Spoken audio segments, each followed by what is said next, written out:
सभी को नमस्कार। मैं सुनीता कुमारी, सहायक आचार्य, राजकीय महिला महाविद्यालय झुंझुनू।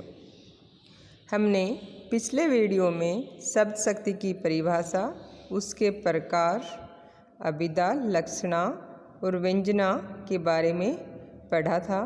हम लक्षणा, अभिधा शब्द शक्ति क्या है, उसकी क्या परिभाषा है और उसके क्या उदाहरण हैं, वो हम पढ़ चुके थे। हम लक्षणा के प्रमुख भेदों को पढ़ रहे थे। उसमें से हमने लक्ष्यार्थ के आधार पर लक्षणा के दो भेद, रूढ़ा व प्रयोजनवती लक्षणा को पढ़ चुके थे।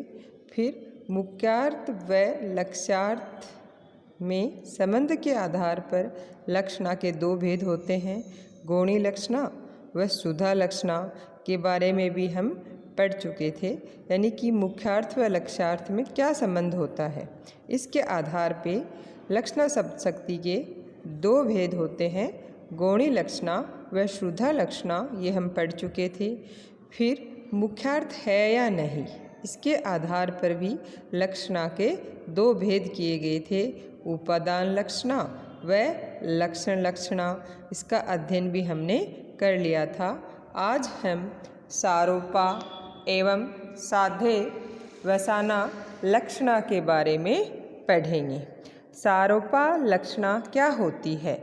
सारोपा लक्षणा में जहाँ उपमेय और उपमान में अभेद आरोप करते हुए लक्ष्यार्थ की प्रतीति हो, वहाँ सारोपा लक्षणा होती है। इसमें उपमेय भी होता है और उपमान भी होता है।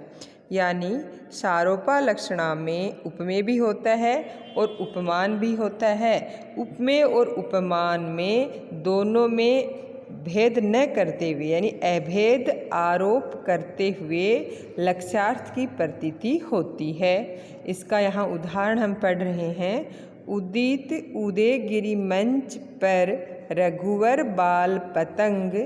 यहाँ उदयगिरि रूपी मंच पर राम रूपी प्रभातकालीन सूर्य का उदय दिखाकर उपमेय पर उपमान का अभेद आरोप किया गया है, अतः यहाँ सारोपा लक्षणा है। उपमेय वो होता है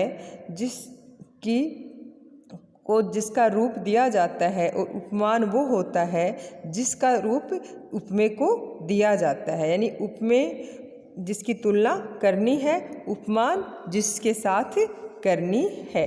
तो यहाँ उदित उदयगिरि मंच रूपी मंच पर राम रूपी प्रभातकालीन सूर्य का उदय दिखाकर, यानी राम यहाँ उपमेय है और उदयगिरि मंच यहाँ उपमान है।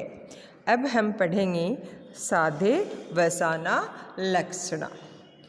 इसमें केवल उपमान का कथन होता है, लक्ष्यार्थ की प्रतीति हेतु उपमेय पूरी तरह छिप जाता है। यानी सारोपा लक्षणा में तो उपमेय और उपमान दोनों होते थे।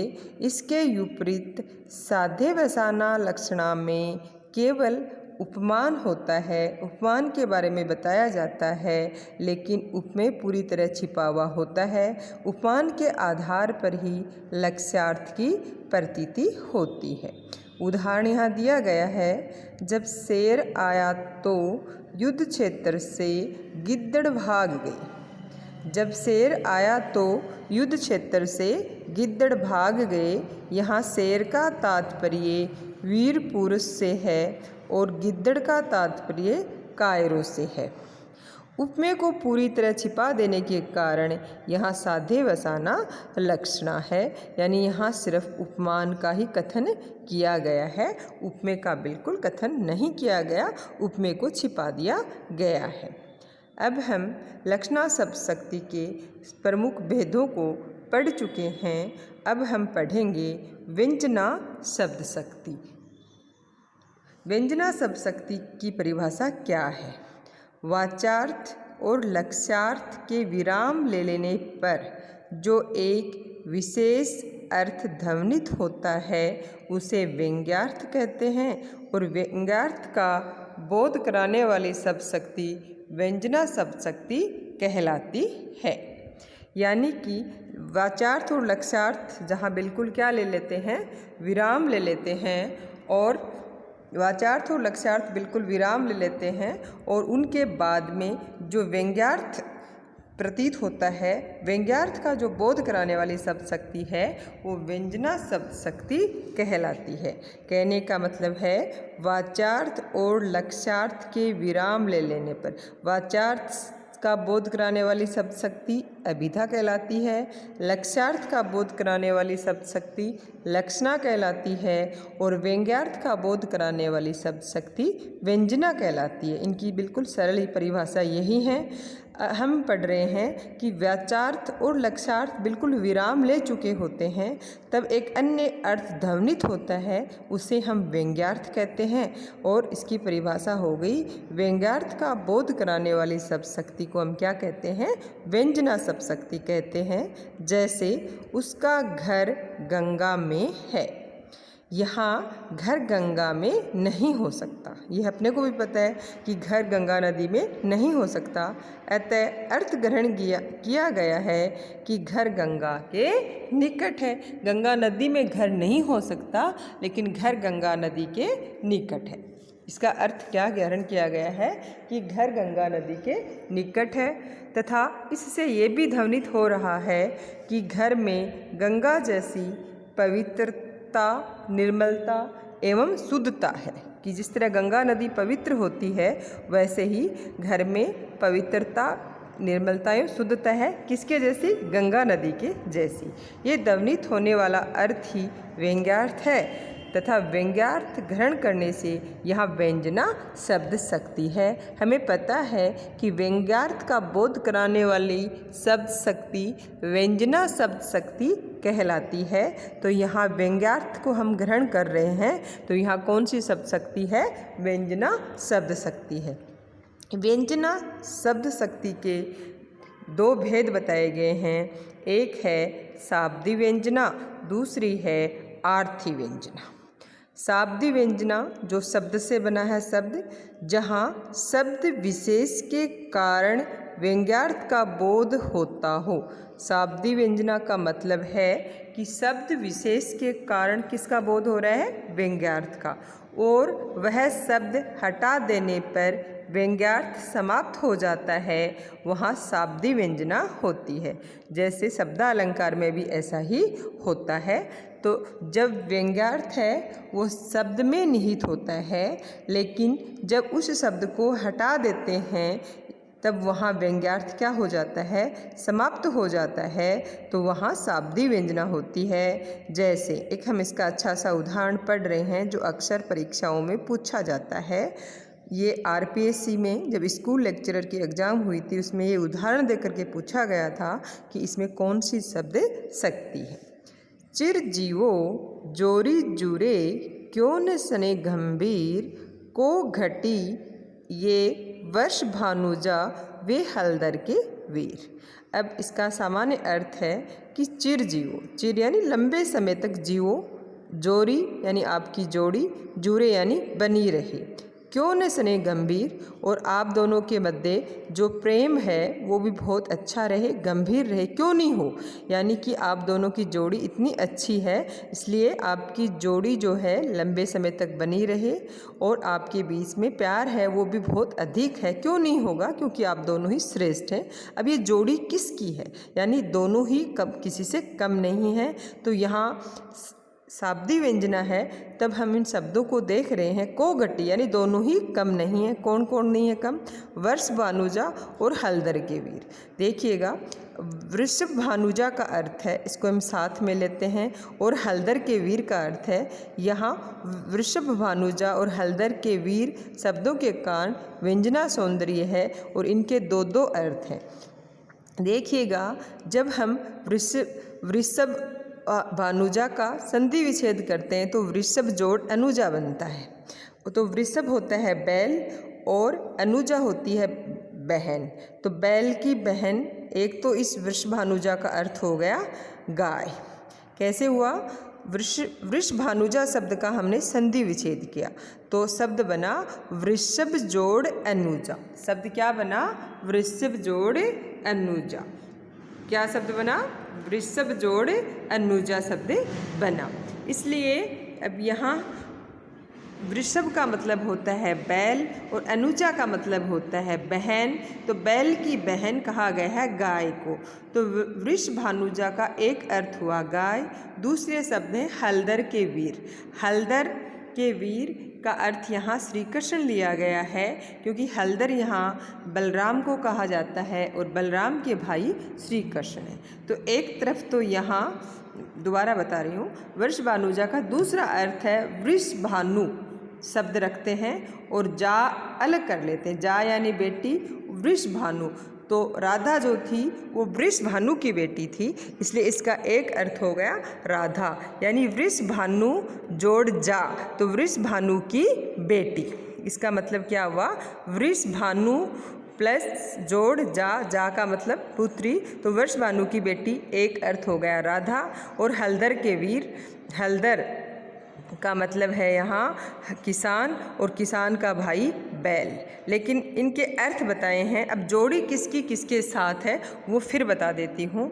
वृषभानुजा का एक अर्थ होता है गाय और दूसरा अर्थ होता है राधा। हलधर के वीर का एक अर्थ होता है श्री कृष्ण और दूसरा अर्थ होता है बैल। तो अब एक तरफ तो गाय और बैल की जोड़ी है और दूसरी तरफ श्री कृष्ण और राधा की जोड़ी है, तो यहाँ इसलिए ये शाब्दी व्यंजना है। तो अब दोबारा पढ़ लेते हैं। वृषभानुजा का अर्थ है राधा व गाय। हलधर के वीर शब्द का अर्थ है श्री कृष्ण तथा बैल। यदि वृषभानुजा हलधर के वीर शब्द हटा दिए जाएं और इनके स्थान पर इनके अन्य पर्यायवाची शब्द रख दिए जाएं तो व्यंजना समाप्त हो जाएगी, क्योंकि वृषभानुजा के जो दो अर्थ निकल रहे हैं वो नहीं निकलेंगे। एक वृषभानु जोड़ जा, वृषभानु की बेटी जा राधा, एक अर्थ ये हो गया। पहले मैंने आपको बताया था वृषभ जोड़ अनुजा, वृषभ होता है बैल और उसकी बहन होती है अनुजा यानी बहन, तो वृषभ अनुजा का अर्थ होता है गाय। अब हम पढ़ेंगे आर्थी व्यंजना। आर्थी व्यंजना का मतलब होता है जब व्यंग्यार्थ अर्थ में निहित हो।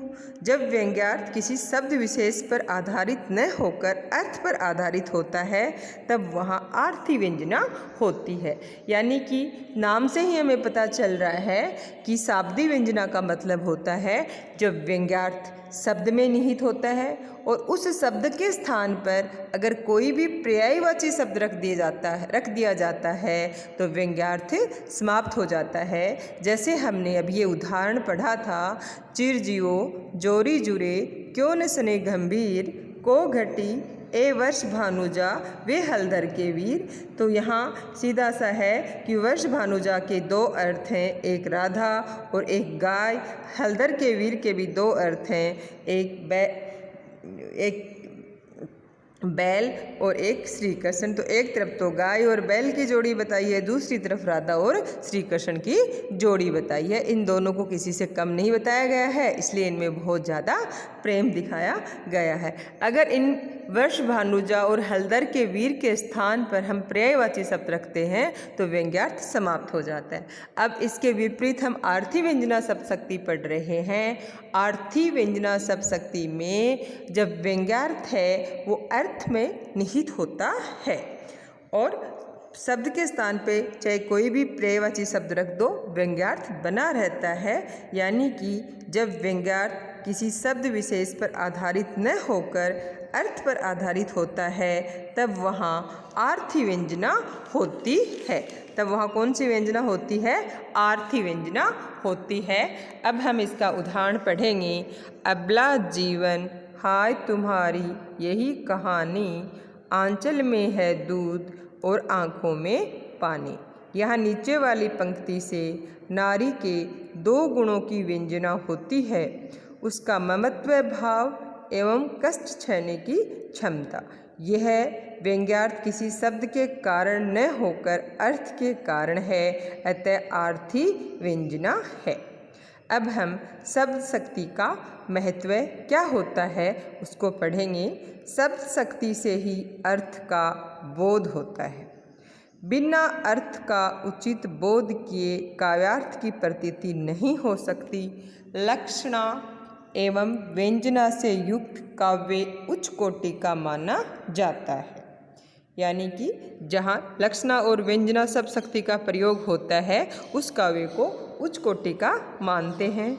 जब सामान्य भाषा में कोई व्यक्ति अपनी बात नहीं कर पाता तो लक्षणा में व्यंजना का सहारा लेता है। लक्षणा से भाषा की अभिव्यक्ति क्षमता में वृद्धि होती है। व्यंजना का व्यापार बहुत विस्तृत एवं व्यापक है। व्यंजना शक्ति के बल पर हम किसी भी शब्द शक्ति से कोई भी काम ले सकते हैं। इस प्रकार हम शब्द शक्ति पढ़ चुके हैं। शब्द शक्ति के 3 भेद अभिधा, लक्षणा और व्यंजना हम पढ़ चुके हैं।